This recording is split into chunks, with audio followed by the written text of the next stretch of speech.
네, 안녕하십니까 여러분. 지난 영상에서 인텔 12세대 판매량이 예상보다 저조한 이유를 따로 빼서 정리해본다고 했죠. 실제로 12세대 출시한 지 채 한 분기가 지나지 않았는데 벌써 가격이 많이 빠지고 있습니다. 가장 상위 라인업인 12900K가 출시가 79만 2천원에서 거의 10만원 빠진 현재 최저가 70만 7110원인 상황입니다.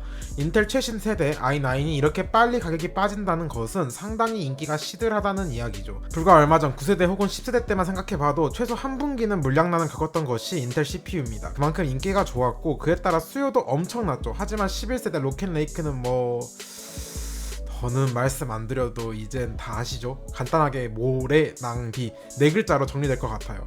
칼을 갈고 나온 12세대 엘더레이크는 나름 괜찮아요. 성능은 11세대와 비교할 수 없을 정도로 업되었죠. 다만 거기에 못 미치는 현 판매량이죠.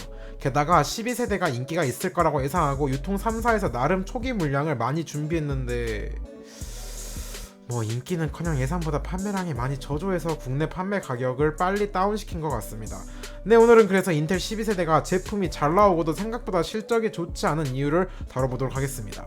제가 지난주에 유튜브 커뮤니티 탭을 통해 여러분들이 생각하시는 인텔 12세대 판매량의 부진한 원인에 대해 투표를 진행했습니다. 추가로 댓글을 통해 다양한 의견을 더해주셔서 투표 결과와 함께 제가 분석한 내용 그리고 여러분의 추가적인 의견까지 반영해서 진행해보도록 하겠습니다. 그럼 바로 들어가 보도록 하죠. 첫 번째로는 역시 가장 큰 이유, 투표에서도 압도적으로 51%가 나온 상당히 부담스러운 Z690 보드 가격입니다. 현 시점에서는 아직 B660 보드가 출시하지 않았습니다. 아마 다음 달이면 등장할 것 같긴 한데요. 그래서 지금 당장은 인텔 12세대를 사용하려면 Z690 보드가 강제되는 상황입니다. 문제는 Z690 보드 가격이 매우 비쌉니다. 옛날에 최저가 기준 현재 25만원이 Z690 가장 싼 보드예요. 이것도 그나마 애즐하게 출시해서 최저가를 갱신해 주었지 12세대 처음 나오고 에이수스 기가바이트 MSI 보드만 그것도 소량만 시중에 있었을 때는 거의 30만원이 최저가였습니다. 매우 부담스러운 가격이죠. 경쟁사인 AMD랑 CPU 가격 자체는 비슷해요. 경쟁 모델이라 볼 수 있는 AMD 라이젠 5600X와 인텔 12600KF 가격을 비교해보면 5600X 정품이 애널 최저가 기준 34만 8680원인 반면 12600KF는 오히려 더 저렴한 33만 2270원입니다. 성능은 12600KF가 한 스텝 정도 위인 상황이죠. 하지만 보드 가격을 생각해보면 새로 산다는 가정하에 AMD는 적당한 B550 보드 대략 15만원 정도면 충분한데 인텔은 아까 보셨겠지만 가장 저렴해야 25만원인 수준입니다. 물론 가장 하급 보드, 예를 들어 에이수스 프라임 보드 정도만 사용해도 충분히 커버 가능합니다. 하지만 가장 판매량이 많은 주력 라인업인 i5에서 30만원 정도의 보드 가격은 매우 부담스럽죠. 심지어 새로 사는 것이 아니라 기존 시스템에서 업그레이드한다? 하면 더 차이가 납니다. AMD 버미어 같은 경우는 현재 A320 보드에서 지원이 추가된 상황이죠. 따라서 A320, B450 등 기존 시스템으로 사용하시던 유저분들이 업그레이드 문턱이 매우 낮습니다. CPU만 사서 교체하기만 하면 되기 때문이죠. 하지만 인텔은 둘 다 새로 사야 합니다. 확실히 여기서 오는 가격 차이가 무시할 수 없는 수준이에요. 두 번째 이유는 구경하기도 어려운 DDR5 물량 문제입니다. 엘더레이크는 DDR4, DDR5 둘 다 지원해줍니다. 보드에 따라 D4냐 D5냐가 따로 적혀 있습니다. 아직까진 둘 다 동시에 지원해주는 그런 보드는 없는 것 같습니다. 하여간 그래서 두 가지 선택지가 있는데 문제는 DDR5 램이 거의 보이지가 않아요. 시중에 정말 극소량만 유통되고 있고 그마저도 대부분 완본체용으로 나가는 것 같습니다. 그나마 단품으로 판매되는 것은 가격이 후덜덜하죠. 거의 50에서 60만원 선이니까요. 어쩔 수 없는 것이 현재 나오고 있는 DDR5 램은 대부분 16기가 2장에 들어있는 제품이죠. 반면 시중에서 가장 많이 팔리는 조합은 8기가 2장이죠. 게임용으로는 8기가 2장이면 사실 충분하기 때문에 램 값이 10만원대에서 50만원대로 점프되는 상황은 상당히 부담스러울 수밖에 없습니다. 그래서 저는 DDR5보다는 차라리 DDR4 삼성 B다이 튜닝 램을 훨씬 추천해드렸죠. 실제로 게임에서는 DDR4에서 기어 1 오버클럭이 넣은 것이 DDR5에 비해 괜찮은 상황입니다. 하지만 또 유저들 마음은 새로운 세대인 DDR5를 더 선호할 수밖에 없고 보드 또한 둘 중 하나를 골라야 하기 때문에 미래를 보고 D5 보드를 선호하시는 분이 많은 것 같습니다. 그것도 DDR5 램을 구할 수 있어야 가능한 것이기에 난감한 상황이죠. 세 번째 이유는 사이클이 이미 돌았습니다. 쉽게 이야기하면 작년 혹은 올해 초에 많은 분이 AMD 라이젠 5000번대 버미어로 시스템을 구성한 상황이에요. 이건 출시 초기부터 말씀드린 내용인데 아마 대부분 이쪽 관련 분들이 비슷한 말을 했을 거예요. 12세대가 처음 나왔을 때 기존 인텔 기준으로는 11세대 이하, AMD 기준으로는 3000번대 이하를 사용 중이신 분들은 넘어갈 만하다. 다만 AMD 라이젠 5000번대 버미어 유저는 굳이? 넘어갈 필요가 있나 싶다고 말씀드렸죠. 네, 문제점이 바로 그것입니다. 이미 역대급 가성비라 불리는 5600X로 정말 많은 분들이 PC를 조립했습니다. 그런 상황에 1년 만에 인텔 12세대로 교체? 일반인 분들은 사실 그러기 쉽지 않죠. 성능은 출시 초기보다 2달 정도 지난 지금 최적화가 진행되어서 더 좋아지긴 했습니다. 그래서 메리트가 없진 않아요. 다만 그것이 범위어에서 갈아탈 정도냐 물으시면 그건 또 아닌 상황이죠.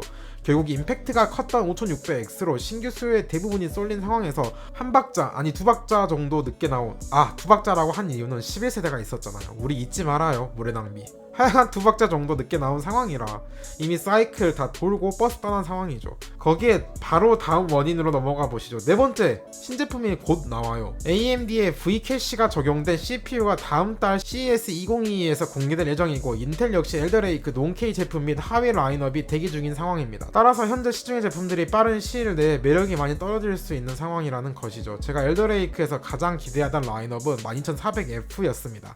가성비로는 B660 보드랑 더해지면 정말 어마어마할 것 같아서죠. 하지만 초기 출시에는 나오지 않았습니다. 그런 제품이 한 달만 있으면 나와요. 굳이 지금 비싼 Z690 보드에 12600KF를 살 필요가 없죠. 물론 현재 나온 루머로는 B660 보드 가격이 Z690 보드 따라갈 것 같아요. 상당히 기대보다 비쌀 것 같다는 이야기죠.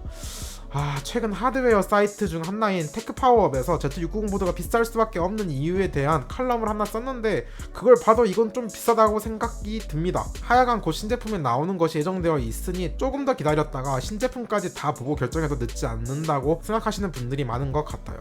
마지막 원인으로는 반강제적인 윈도우 11 영향도 무시할 수 없을 것 같네요. 현재 인텔 12세대는 P코어, 2코어가 따로 분리되어 있죠. 간단하게 저는 빅리틀이 편해서 빅리틀로 하겠습니다. 빅코어는 부하가 높은 작업에, 리틀코어는 부하가 낮은 작업에 이용되는데 이런 코어 할당 작업에 OS가 상당히 영향을 미칩니다. 그런 코어 할당 작업이 윈도우 11이 윈도우 10보다 더 특화되어 있죠. 따라서 이런 이유로 윈도우 11이 인텔 12세대에서는 반강제적인 상황입니다. 게임에 따라서는 좀 갈리긴 하는데 최적화 작업이 더 이루어지면 당연히 윈도우 11 쪽이 더 잘 나올 수밖에 없는 상황이죠. 그렇지만 윈도우 11은 당장은 버그가 상당히 많습니다. 아직 출시된 지 반년 정도밖에 지나지 않은 상황이죠. 윈10을 생각해보면 최소 1년 정도는 지나고 나서 비교적 쓸만해진 상태였습니다. 실제로 저번 달에 제가 벤치 돌린 영상에서도 윈11에서 상당히 많은 버그가 있었습니다. 배그는 거의 게임 진행이 어려울 정도로 프레임 드랍 현상이 심했습니다. 물론 빠르게 윈11 패치가 진행되고 있지만 굳이 일반 게이머 유저가 그런 것을 감수하고 윈11로 바로 바꿀 이유는 없죠. 그리고 추가로 몇 가지 이유 빠르게 짚고 넘어가겠습니다. 일단 마케팅 전략에 미스도 어느 정도 역할을 하는 것 같아요.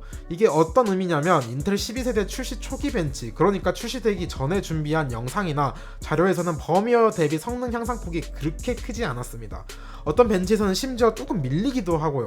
그러나 최근 벤치 결과를 보면 상당히 차이가 나요. 이 정도면 범위어 처음 나왔을 때 인텔 10세대랑 비교하던 그 정도 차이라고 봐도 될 정도예요. 아마 아까 이유 중 하나였던 윈도우 11 패치랑 맞물린 효과도 있고 빠르게 바이오스 패치나 최적화가 이루어진 점도 있겠죠. 하지만 대부분 마케팅은 언제 집중되죠? 네, 출시 초기에 집중됩니다. 그래서 이런 성능 향상 포인트를 많이 모르시는 것 같아요.